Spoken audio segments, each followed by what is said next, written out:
Hi, I'm Sten Vesterli, and this is Beneficial Intelligence, a new weekly podcast with stories and pragmatic information for CIOs and other IT leaders.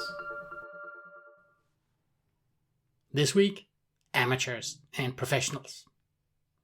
I'm recording this at the end of January 2021, and GameStop shares have gone through the roof. Now, the reason is not that GameStop is doing spectacularly well. As a matter of fact, they're actually doing quite poorly. But because they're doing poorly, the professional investors have shorted their stocks. So when you short a stock, that's because you expect it to fall. So you borrow shares and you sell them. You borrow shares for a specific period of time and then you sell them in the expectation that you can buy them back for a cheaper price in the future. So that's a normal part of what professional investors do.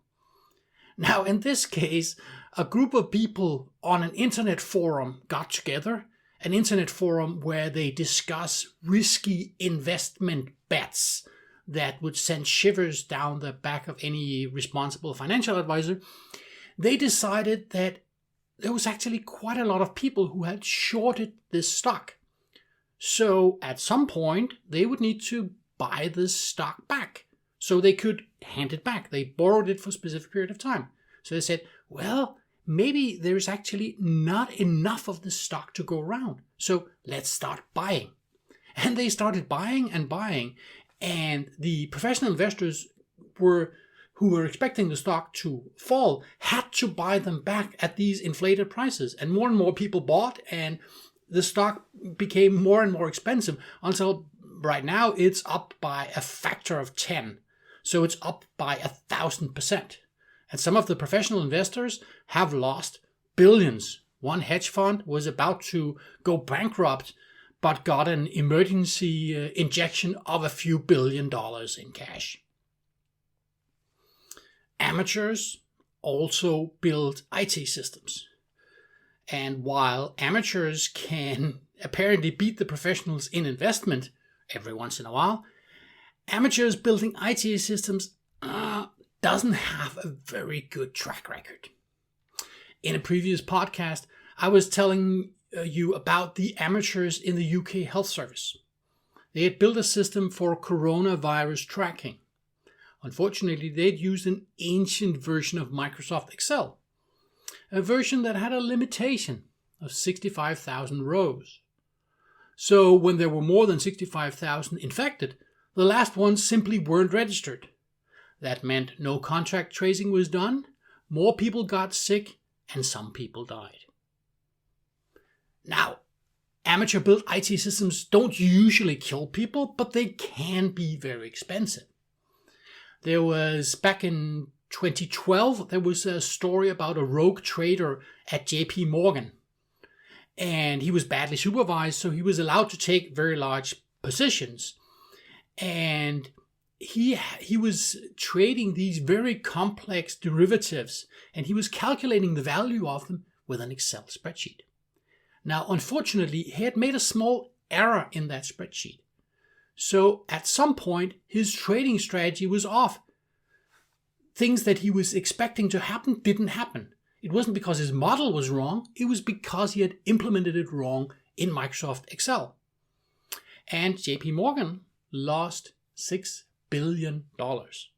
So there are some large numbers running around here when the amateurs get involved. Now, the reason that amateurs build IT systems is, of course, because IT is not building the systems fast enough for the business.